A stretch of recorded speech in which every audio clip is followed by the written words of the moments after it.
Karena beliau memberikan dawuh kepada kita, suruh dibukakan satu persatu tentang kebobrokannya, tentang grendesennya daripada kaum Ba'alawi. Maka dengan la haula wala quwata kita sampaikan kepada umat. Dan jangan kira yang kita sampaikan ini adalah omdo. Mau itu ada muhibin yang mengatakan hati-hati, kalau gak punya bukti ya sebelum kita berbicara ini kita sudah mengantongi dulu. Karena di belakang layarnya jenengan-jenengan yang nonton di rumah tidak tahu sifat terjangnya Pondok Pesantren Unik yang betul-betul menjaga integritas Negara Kesatuan Republik Indonesia.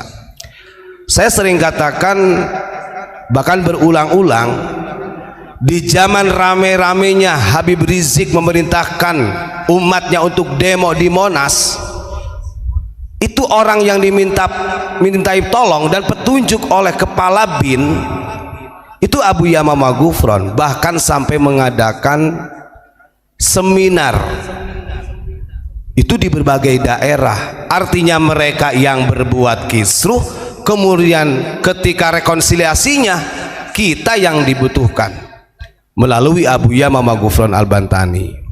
Itu catatan penting ya. Ini banyak para muhibin yang tidak tahu sebenarnya, dan itu bukan Habib Lutfi ya, mohon maaf aja.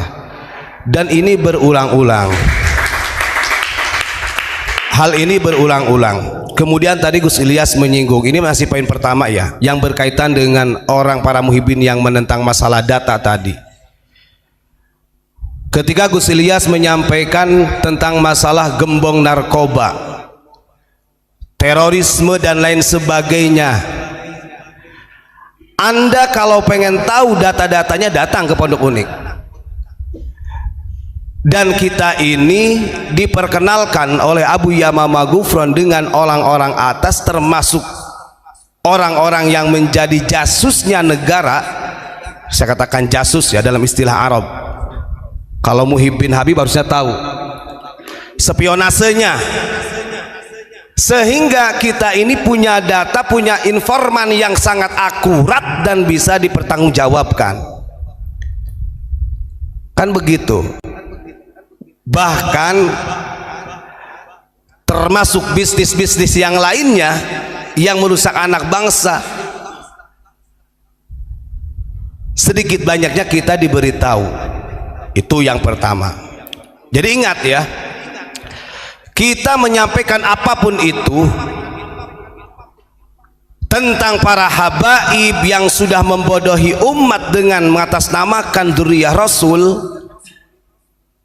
tentang kebohongan-kebohongannya mereka yang sudah membelokkan sejarah. Ingat, kita ungkap satu persatu ini berdasarkan perintah daripada guru. Karena memang ajaran di Pondok Pesantren Unik ini bukan hanya sekedar agamis, tapi membentuk karakteristik para santri supaya mempunyai jiwa nasionalis. Gak cukup ketika orang menjadi insan yang sempurna, dia hanya berpegang teguh dengan agama saja, nggak bisa. Karena itu bukan sunnah Rasul, itu bukan sunnah Nabi Muhammad SAW. Kehebatan Nabi Muhammad SAW sampai diakui oleh seluruh dunia, bukan hanya sekedar beliau mensyiarkan syariat agama, tapi beliau menjunjung tinggi agamis dan nasionalis. Buktinya dengan adanya syahadah Madinah, dan itu tuntunan Rasul.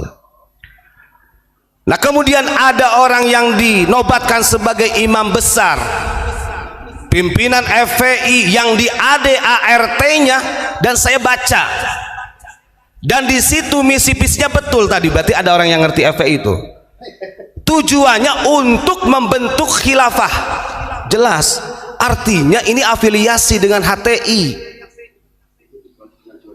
Dan itu ada di ADART-nya, bro. Bahkan di Mata Najwa dibahas juga kan. Maka jangan salahkan pemerintah kalau ketika pemerintah membubarkan FPI yang dipimpin oleh Imam Besar Habib Rizik Syihab, karena bertentangan dengan ideologi Pancasila. dikedepankan amar ma'ruf nahi mungkar. Saya tahu tuh bagaimana ketika sweepingnya orang-orang FPI di zaman itu, dan ini banyak orang yang tahu dan harus kita waspadai. Sebenarnya kemarin saya sudah menyampaikan, mereka ini membagi dua kekuatan. Ada klan Ba'alawi, kekuatannya yang pro pemerintah dan ini dipimpin oleh LBY. Kemudian ada yang kontrak dengan pemerintah, dipimpin oleh HRS. Maka dulu ada tuh ketika Bahar bin Smith mengatakan begini, ketika dia podcast di channelnya Rafli Halun, dia ditanya, Bib, bagaimana tanggapan Anda tentang Habib Lutfi? Itu kan? Bahar bin Smith mengatakan, oh beliau adalah seorang orang alim, ketua Jam'iyah Thariqah sedunia, orang ketua sufi sedunia, kata Habib Bahar. Bahkan sampai sekarang belum pernah ada yang menggantikan beliau sebagai ketua Jatman, gitu kan. Lalu ditanya lagi oleh Rafli Halun, dengan cara dakwahnya beliau itu dengan Anda kan sangat berbeda dalam karakternya. Oh tidak, kata Bahar bin Smith, itu sama. Ibarat begini katanya, kalau diistilahkan seperti 5 tambah 5 10, 2 tambah 8 10, gitu Pak. 7 tambah 3 10. Itulah perbedaan kami Habib Rizik dengan Habib Lutfi. Itu disampaikan oleh Bahar bin Smith. Kalau orang cerdas memahami narasi seperti itu, berarti mau yang halus ataupun yang kasar, ini punya tujuan yang sama. Konspirasinya begitu, betul. 5 tambah 5 10, 2 tambah 8 10, 7 tambah 3 10. Artinya targetnya untuk mencapai 10 ini dengan cara mereka menghalalkan segala caranya lah, dengan cara mereka masing-masing. Makanya kita bisa melihat dari rekam jejaknya mereka, coba lihat, gitu ya. Nah itu yang pertama, poin pertama. Jadi saya ulangi lagi, kita ini kalau tidak ada perintah dari guru, tidak ada perintah dari Abu Yamamah Ghufran, tidak mungkin kita bukakan. Karena status kita ini di sini adalah santri. Kan begitu, artinya mengikuti jejaknya guru. Andai kata seru Abu Yamamah Ghufran mengatakan berhenti, ya kita berhenti. Itu catatan satu ya. Makanya saya sering pernah mengatakan begini, kalau saya nggak takut, kenapa? Karena dekangan saya pusat bahasanya. Karena di belakang layar ada guru.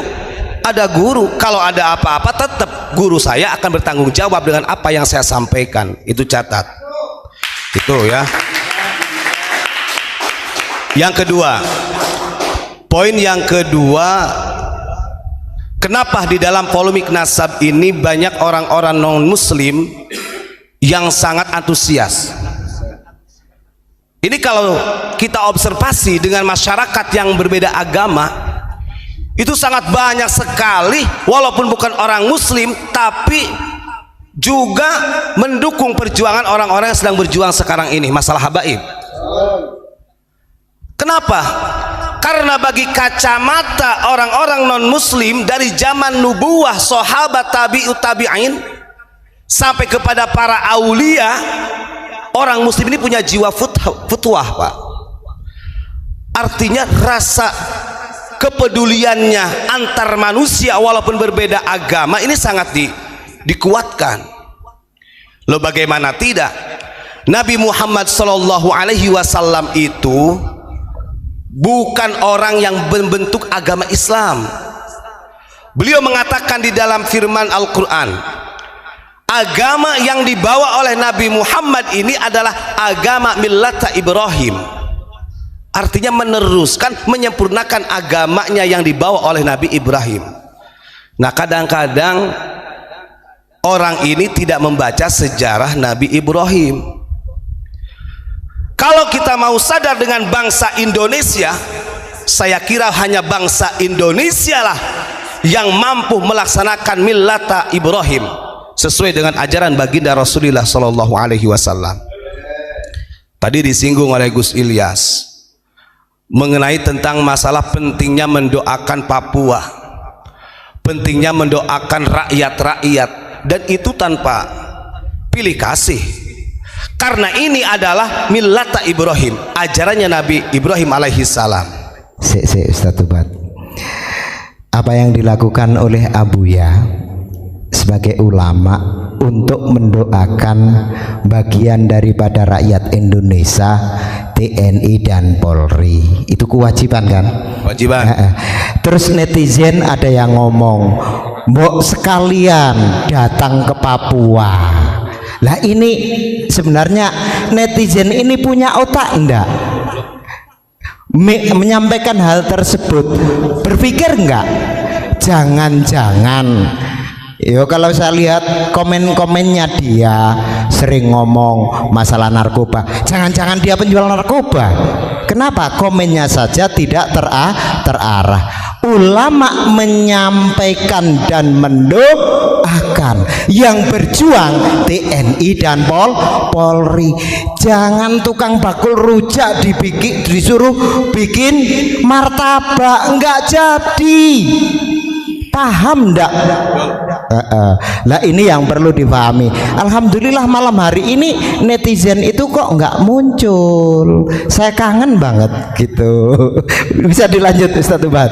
Baik, ini masih poin yang kedua ya, tentang ajaran ulama, sehingga orang-orang non muslim itu sangat antusias dengan agama Islam yang dulu ya, bukan dengan radikal sekarang ini.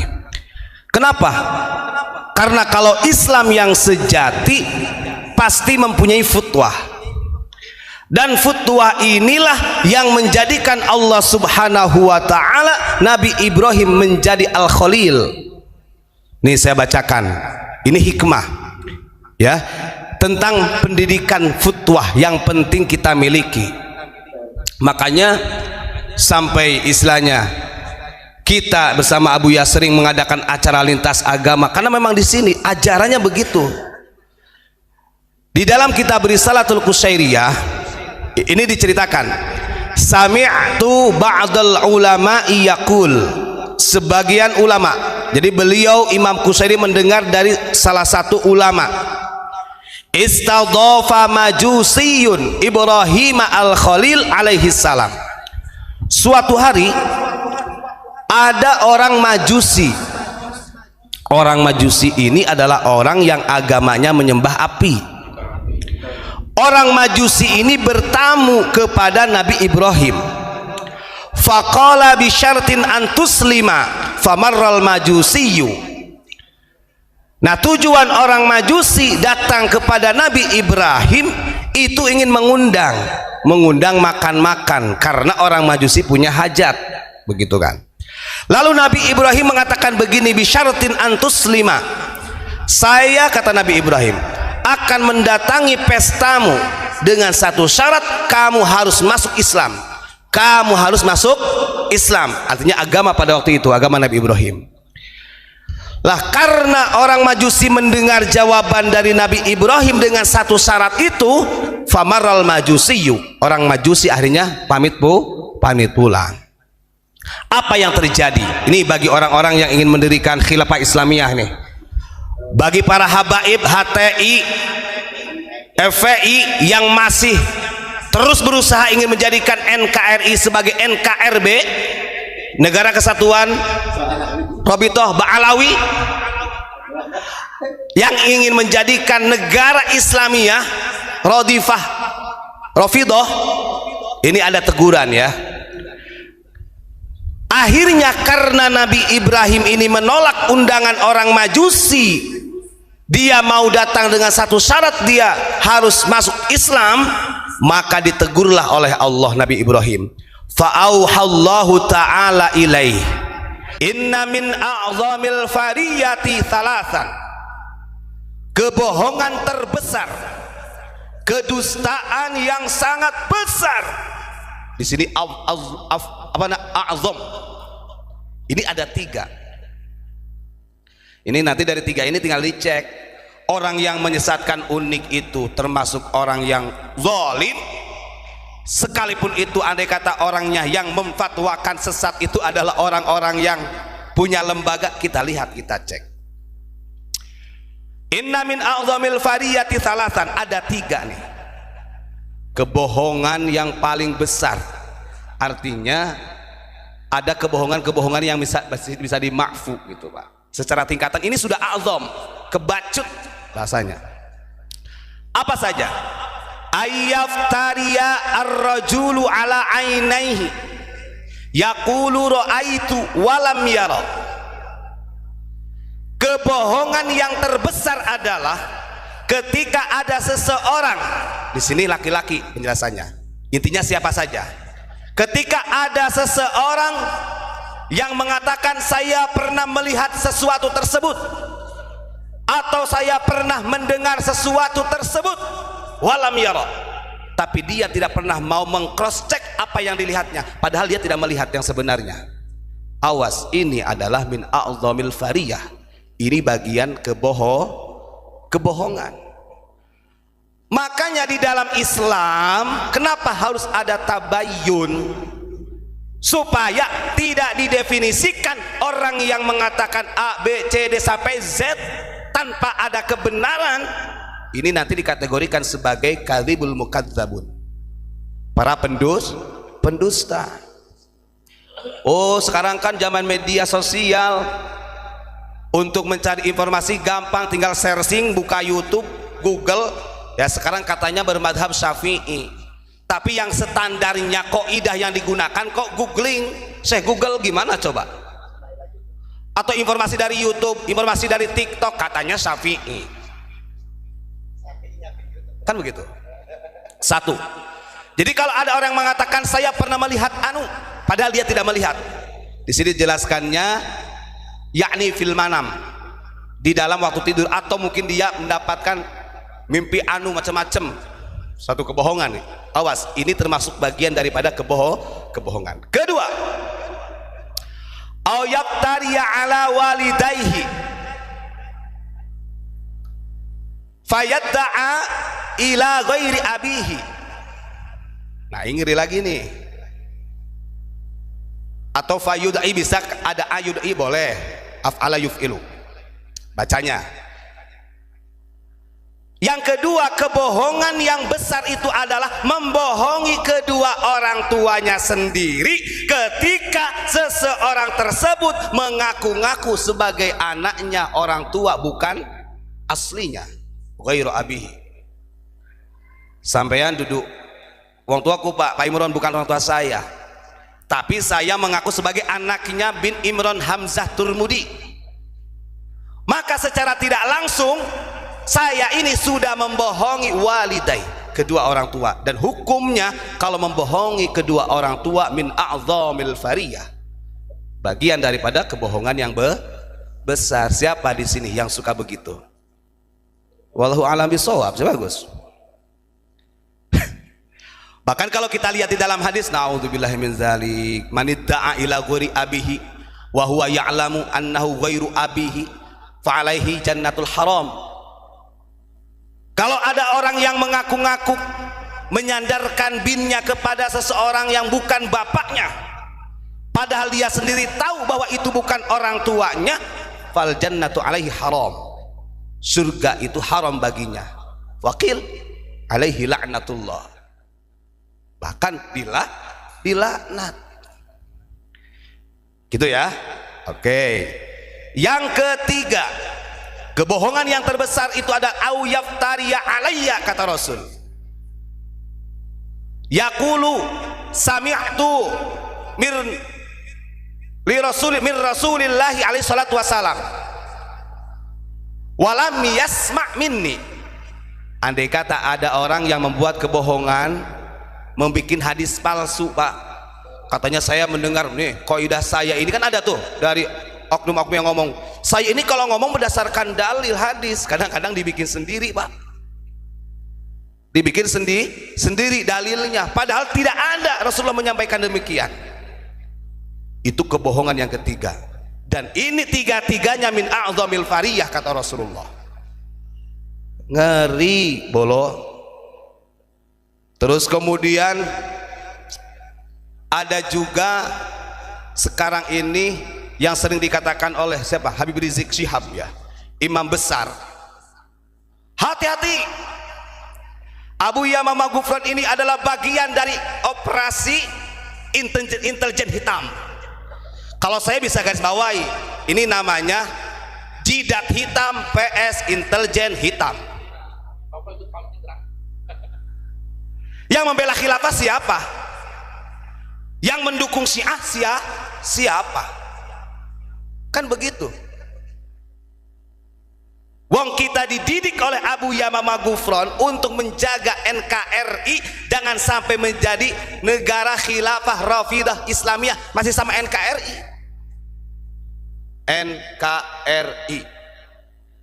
Tapi ada yang mau mengganti negara khilafah Rafidah Islamiyah. Dan itu ditantang keras oleh kita.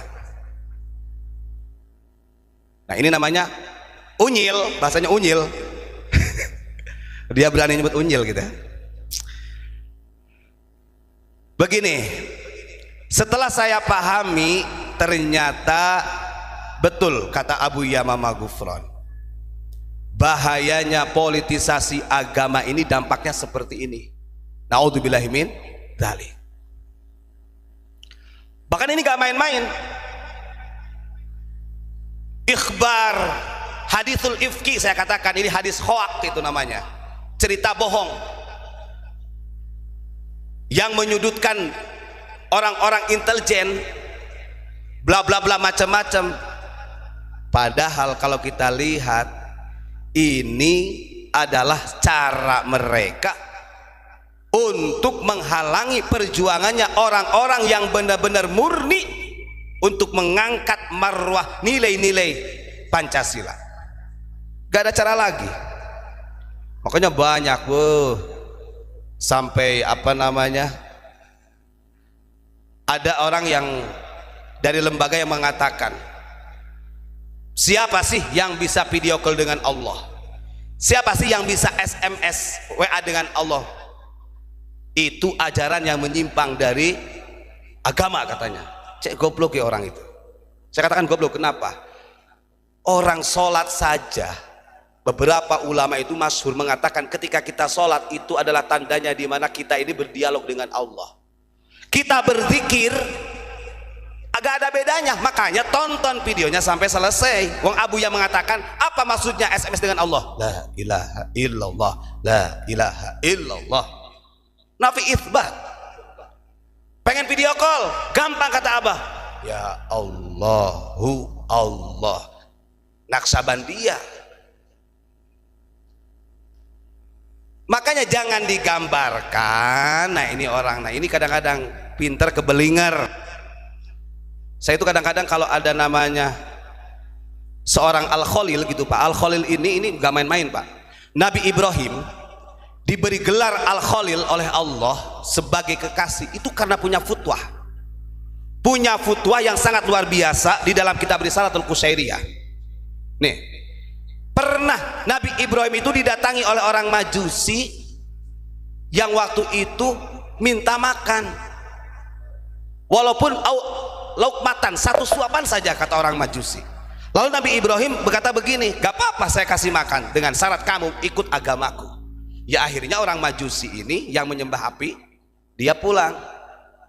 Setelah pulang Nabi Ibrahim ditegur keras oleh Allah. Hei Ibrahim, kamu ini kau jadi manusia cek sombong ya Ibrahim. Saya ini sang kholik yang menciptakan semua makhluk termasuk orang Majusi tadi yang minta makan. 50 tahun khamsina sana ut'imuhu nut'imuhu kata Allah. Selama 50 tahun orang Majusi ini saya beri makan. Sekarang ketika ada orang Majusi yang minta makan walaupun satu suapan kepadamu Ibrahim, kenapa kau beri syarat? Di mana letak Rahman Rahimnya? Emang kamu Tuhan? Akhirnya Nabi Ibrahim dedek. Nabi Ibrahim bergegas membawa makanan memberikan ke orang Majusi tersebut. Sampai akhirnya orang Majusi kaget, loh kenapa Ibrahim? Bukannya engkau tidak mau memberi makan kecuali memberi syarat? Diceritakanlah oleh Nabi Ibrahim, saya sudah ditegur oleh Allah, saya malu dengan Allah yang memberikan makan ke seluruh makhluknya. Akhirnya biiznillah, wasilah Nabi Ibrahim itu orang Majusi masuk Islam. Disitulah Nabi Ibrahim akhirnya mendapatkan predikat Al-Khalil, Pak. Al-Khalil, Masya Allah. Dan Al-Khalil itu bukan untuk nafisah, Pak, bukan untuk perhiasan. Itu martabat di sisi Allah karena pilihan. Ngeri, Pak, kalau kita bahas sejarah itu. Itu ya, pahami. Jadi ini orang lagi rame-rame saya katakan hadithul ifki yang pernah terjadi kepada Aisyah ini terjadi zaman sekarang. Dengan adanya digital itu luar biasa. Orang kok gak ngerti. Wong Abuya jelas-jelas. Abuya tidak mengatakan saya akan lapor kepada Allah, kemudian saya akan telepon, saya juga bisa telepon atau video call. Itu kalau nonton video yang panjang, Mas Bro, itu adalah kelanjutannya. Bagaimana caranya SMS dengan Allah? La ilaha illallah. Begitu. Orang baca Quran, Al-Quran itu adalah firman Allah. Kita baca Quran. Beliau Abu Yamagufon ya gak ada bedanya. Kita ini lagi bermuhawarah dengan firmannya Allah. Makanya dipahami dulu narasinya, jangan hanya karena kebutuhan konten yang sangat luar biasa kemudian dipotong, diambil yang gak jelas arahnya. Na'udzubillahi min dzalik. Apakah itu tidak bagian daripada kebohongan? Kebohongan, karena kebohongan yang ketiga ini adalah kebohongan yang mengatasnamakan agama, Mas Bro. Saya ulangi lagi ya. Min a'dhamil fariyah thalathan. Kata Rasul ada 3 kebohongan yang terbesar. 1, ketika ada seorang laki-laki yang mengatakan saya pernah melihat sesuatu padahal dia tidak pernah melihat. Bohong. Nah, ini bisa kita imajinasikan, kita aplikasikan dalam kehidupan sekarang. Melihat media begini tanpa ada tabayun. Mendengar informasi tanpa ada tabayun. Awas, min a'dhamil fariyah. 1. Yang kedua, ketika kebohongan yang benar-benar besar, dia mengaku sebagai anaknya si fulan padahal si fulan bukan bapaknya. Yang ketiga, dia membuat kebohongan atas namaku, kata Nabi, atas sunnahku.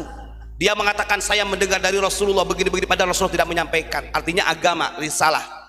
Berani membohongi risalah nubuwah, apalagi agamanya yang dibawa oleh para nabi, khususnya Nabi Muhammad atau agama Islam. Ternyata kalau disimpulkan politisasi agama termasuk min a'dhamil fariyah. Politisasi agama ini bagian daripada min a'dhamil fariyah. Na'udzubillahi min dzalik. Unyil. Nah, begitu bahasanya. Gitu ya.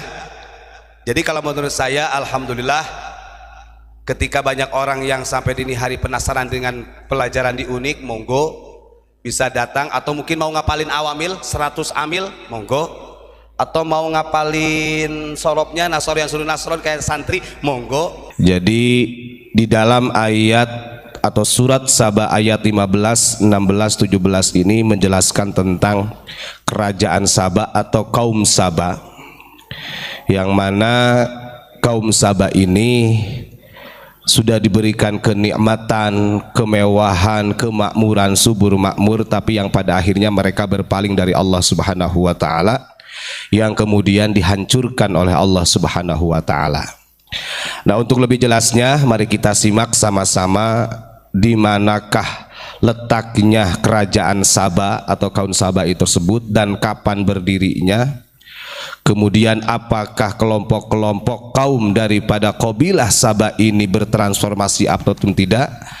Maka kita ikuti kajian pada malam hari ini seperti apa yang disampaikan oleh baginda Rasul yang dinukil oleh Ibnu Katsir di dalam kitab tafsir Ibnu Katsir. A'udzubillahi minasyaitonirrajim. Bismillahirrahmanirrahim. Allah Subhanahu wa taala berfirman di dalam surat Saba atau kaum Saba, surat ke-34 ayat 15, 16, 17. Laqad kana li saba'in fi maskanihim ayah Jannatani an yamini wa shimal kulu min rizqi rabbikum washkuru lah baldatun tayyibatun wa rabbun ghafur.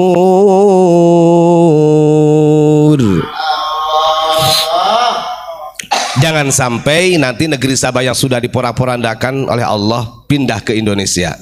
Karena yang punya slogan baldatun thayyibatun wa rabbun ghafur ini ya Nusantara sampai dini hari. Yang artinya sesungguhnya bagi kaum Sabah ada tanda kekuasaan Tuhan di tempat kediaman mereka, yaitu 2 buah kebun di sebelah kanan dan di sebelah kiri. Kepada mereka dikatakan, makanlah olehmu dari rezeki yang dianugerahkan Tuhanmu dan bersyukurlah kamu kepadanya. Negerimu adalah negeri yang baik dan Tuhanmu adalah Tuhan yang maha pengampun. Gemah Ripah Loji Nawi. Itu ayat 15. Dilanjutkan dalam ayat 16-nya. فأعرضوا فأرسلنا عليهم سيل العرم وبدلناهم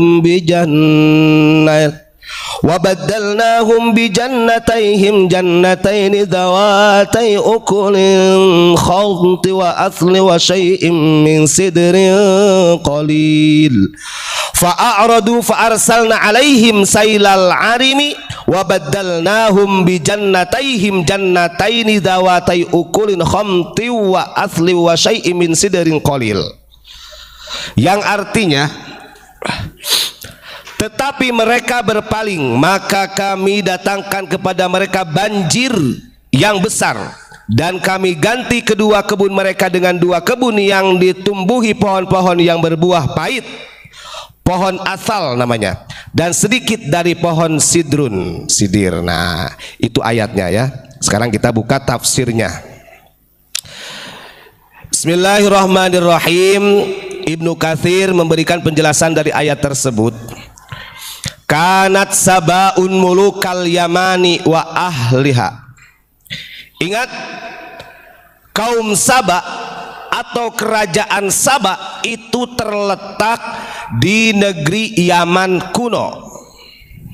Saya ulangi, kerajaan Sabah atau kaum Sabah itu terletak di negeri Yaman kuno. Wa kanat at-tababi'ah minhum wa bilqis sahibatu Sulaiman alaihi salatu wassalam min jumlatihim. Yang nantinya kerajaan Sabah juga akan dipimpin oleh Ratu Bilqis. Itu yang dipahami. Kapan kerajaan Sabah itu berdiri? Ingat, kerajaan Sabah itu berdiri di abad 10 sebelum Masehi. Yang dipimpin waktu itu adalah Sabah bin Yazjib bin Ya'rib bin Qahtan.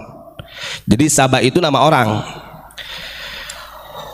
Wa kanu fi ni'matin wa ghadadatin fi biladihim wa 'aishihim wa ittisa'i arzaqihim wa zuru'ihim wa thamarihim. Dan di negeri Sabah itu Allah anugerahkan kemakmuran, kenikmatan yang sangat luar biasa, kehidupan yang gemah ripah lojinawi. Allah berikan rezeki, tumbuh-tumbuhan, buah-buahan. Wa ba'atsallahu tabaraka wa ta'ala ilaihim ar-rusula ta'muruhum ayyakulu min rizqihi wa yashkuruhu bi tauhidihi wa ibadatihi.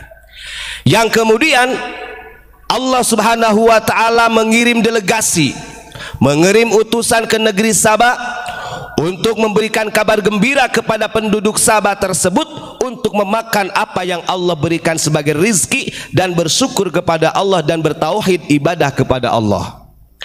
Jadi negeri Sabah itu negeri yang terletak di Yaman kuno dan itu sangat subur makmur.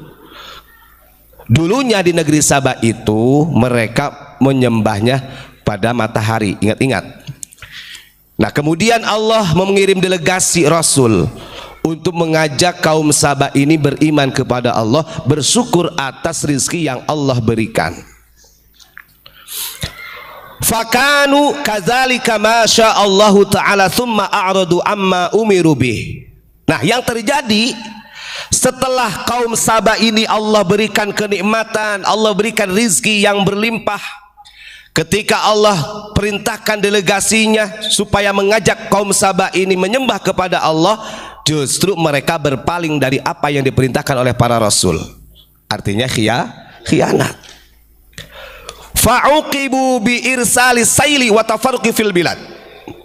Yang pada akhirnya karena kaum Saba ini khianat, tidak mau beriman kepada Allah setelah diberi kenikmatan yang luar biasa. Sempat beriman dulu Pak waktu itu, sempat beriman, kemudian dia ingkar karena merasa kenikmatan berlebihan. Akhirnya Allah turunkan siksa, bahkan waktu di bumi juga diberikan siksa, namanya banjir bandang pada waktu itu. Banjir yang sangat luar biasa sebagai siksaannya kaum Sabah. Lalu kemudian waqala Imam Ahmad berkata, jadi pernah ada salah satu sahabat yang bernama Urwah radhiyallahu an qala ataitu Rasulullah sallallahu alaihi wasallam faqultu ya Rasulullah. Jadi pernah ada salah satu sahabat yang bertanya kepada Rasulullah, ya Rasul, Saba itu apa sih? Apakah Saba itu termasuk wadin, lembah, au jabalun atau gunung, au rajulun atau laki-laki, au imra'atun au ardun, gitu kan ditanya. Rasul, Saba itu apa sih? Apakah itu seorang jenis laki-laki, perempuan, atau gunung, atau lembah, atau apa? Maka dijawab oleh Kanjeng Nabi, qala sallallahu alaihi wasallam, la bal huwa rajulun minal Arab. Saba ini adalah seorang laki-laki dari bangsa Arab yang menjadi raja pertama di kerajaan Saba.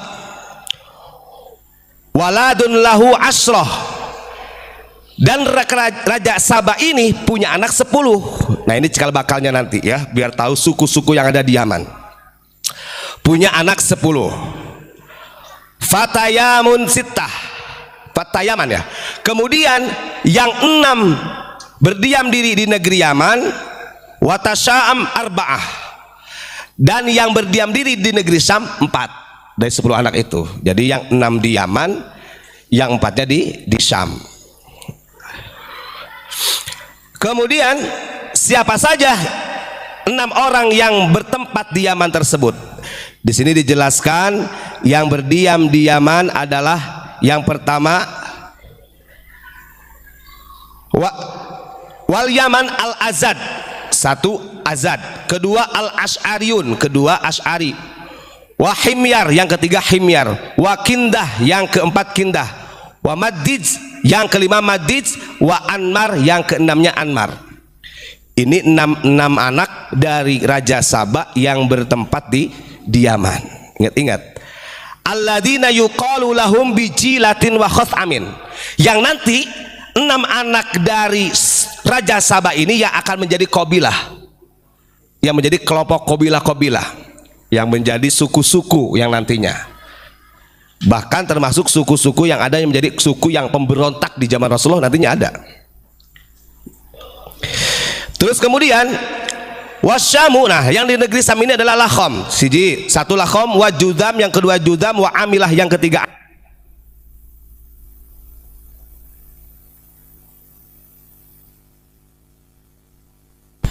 Saya ulangi ya, 6 orang berdiam diri di Yaman dari anaknya, putra dari Raja Saba ini, yang 4-nya di negeri Syam. Yang pertama Lakhom, yang keduanya Judam, yang ketiganya Amilah, dan yang keempatnya Gosan. Nah terus kemudian dari 6 anak ini, dari anak kerajaan Saba yang ada di Yaman, ingat, kita tahu sejarahnya Abdullah bin Saba. Ini ada korelasi.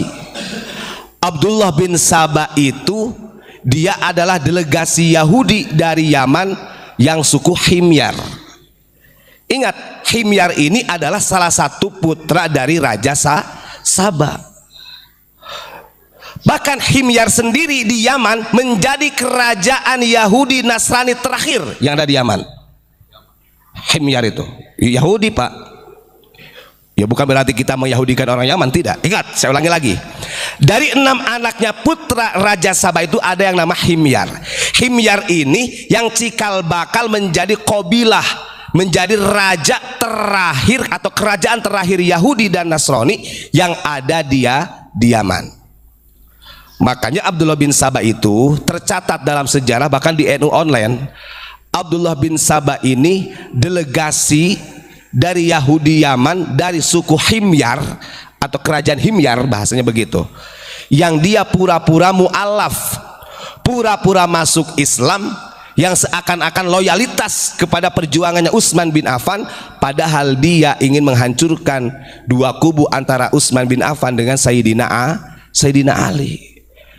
Dan dari Abdullah bin Saba inilah yang kemudian muncul kelompok ekstrim radikalisme, pemberontakan kepada pemimpin pemerintah yang sah. Jadi kalau kita lihat ada pemberontakan, kemudian ingin mendirikan khilafah, itu dari sejak zaman sahabat sudah terjadi. Karena Abdullah bin Saba ini, beliau yang membentuk Syiah ekstrim pada waktu itu, yang kemudian menjadi kelompok Khawarij yang kemarin dibuka di dalam kitab Abuya. Kan ngeri. Dan ini terus bertransformasi. Terus kemudian kaitannya dengan ayat tersebut kita buka di dalam kitab Sunnah Abu Dawud. Ini yang terpenting ya, bahwa bahayanya di zaman sekarang, kemarin kan sudah dibuka, saya terusin dari hadis yang dibuka oleh Abu Yamamah Ghufran, karena biar orang lebih memahami. Kemarin Abu Ya sudah menjelaskan, mantarokal jamaah qida shibrin faqad khala'a ribqatal islami fi min unuqihi, itu kan. Barang siapa yang meninggalkan ajaran Ahlussunnah wal Jamaah satu jengkal saja, maka sudah barang tentu sungguh di situ tali keislamannya terputus. Nah, ini ngeri sebenarnya, apalagi sekarang sudah zaman-zaman fitnah. Nih, di dalam Sunnah Abu Dawud, di dalam babu fikah fil lisan, hadis yang ke-4264, hadatsana Abdullah al-Malik bin Su'aib bin Laits, diceritakan dari Abdullah bin Malik bin Su'aib al-Laits. Hadatsani Ibnu Wahb bin hadatsani Laits, diceritakan dari Ibnu Wahab dari Laits an Yahya bin Sa'id qala Khalid bin Abi Imran, berkata dari Khalid bin Imran, an Abdurrahman bil Bailamani, dari Abdurrahman bil Bailamani, an Abdurrahman bin Hurmuz, dari Abdurrahman bin Hurmuz, an Abi Hurairah radhiyallahu an, dari Abu Hurairah radhiyallahu an, anna Rasulullah sallallahu alaihi wasallam, Rasulullah sallallahu alaihi wasallam bersabda, satakunu fitnatun samma'un bakma'un amya'u man asrafalaha istarafat lahu wa israful lisani fiha kawuqu'is saifi. Kata Nabi, nanti di akhir zaman ini pentingnya kita menjaga lisan. Akan ada fitnah di mana orang itu banyak yang tuli, orang-orang itu banyak yang bisu, orang-orang itu banyak yang buta. Man asrafalaha istarafat lahu. Barang siapa yang mendekati orang-orang tersebut, fitnah tersebut, maka dia akan tertarik. Bahkan wa israful lisan fiha kawuqu'is saifi. Kalau dia sudah termasuk terjerembab di dalam fitnah tersebut, lisannya atau bahasa cocotnya lah bahasanya, itu gak bisa dijaga. Gampang menghinakan orang, gampang mengkafirkan dan lain sebagainya. Bahkan ini akan lebih tajam daripada hunusan pedang. Itu yang disampaikan oleh baginda Rasulullah Shallallahu Alaihi Wasallam. Terus kemudian, innaha satakunu fitnatun tastadzibul araba qatlaha finnar al-lisanu fiha asyadu min wuqu'is saifi. Dan juga kata Nabi, akan datang suatu masa fitnah di mana pada masa nanti bangsa Arab akan dibersihkan, dimusnahkan, disapu bersih bangsa Arab. Qatlaha finnar, bangsa Arab yang terbunuh tersebut itu finnar, mereka menjadi penghuni neraka. Al-lisanu fiha asyadu min wuqu'is saifi, disebabkan lisannya pada waktu itu atau waktu nanti, lisannya tersebut ini akan menyebar berita-berita bohong, maksudnya menjadikan fitnah. lebih tajam Pak daripada pedang yang diangkat. Dan itu disampaikan oleh Kanjeng Nabi. Artinya kenapa Kanjeng Nabi sampai mengatakan demikian? Karena Kanjeng Nabi kasihan. Kanjeng Nabi itu diturunkan di negeri Arab. Makanya dulu kenapa ada salah satu amanah yang diberikan kepada Sunan Ampel. Ini kan masyhur, Rahmat, bawa ajaran Islam ini, ajaranku ke Indonesia Ahlussunnah wal Jamaah. Karena di negeriku, di tempat Islam pertama kali berdiri sudah musnah. Itu sudah jelas keterangan tersebut. Makanya pantas banyak orang-orang berbondong-bondong datang ke Indonesia. Jangan kira kan orang ini kan rata-rata yang dijadikan doktrinnya itu kan kota Tarim Pak. Bahkan ada salah satu dari Oknum Habib juga yang mengatakan di Tarim itu loh para ulama, para habaibnya ibadah 24 jam, gitu katanya. Beda dengan di kita. Di Indonesia itu kata dia, saya lupa lagi namanya itu, ada tuh kemarin saya dengerin. Di Indonesia itu mari ngaji turu, selesai sholat tidur, ujung-ujungnya masuk neraka, gitu loh. Beda dengan di Tarim gitu katanya. Di Tarim itu 24 jam ibadah, sampai para ulama Indonesia itu merasa istilahnya kagum karena Tarimnya yang disebut. Sebenarnya kalau kita lihat dari sejarah tadi, ingat kerajaan terakhir Yahudi Nasrani itu suku Himyar di masa itu, dan itu letaknya di Yaman. Maka jangan salahkan ketika ada sejarawan yang mengatakan, ingat di Yaman itu ada doktrin-doktrin Yahudi. Sudah jelas-jelas yang memberontak waktu itu menjadi provokator yang menghancurkan Muawiyah dengan Sayyidina Ali dari delegasinya Yaman. Ya mudah-mudahan lah, kita doakan mudah-mudahan ulama-ulama kita mulai memahami dan bisa menjelaskan ke masyarakat tentang sejarah ini.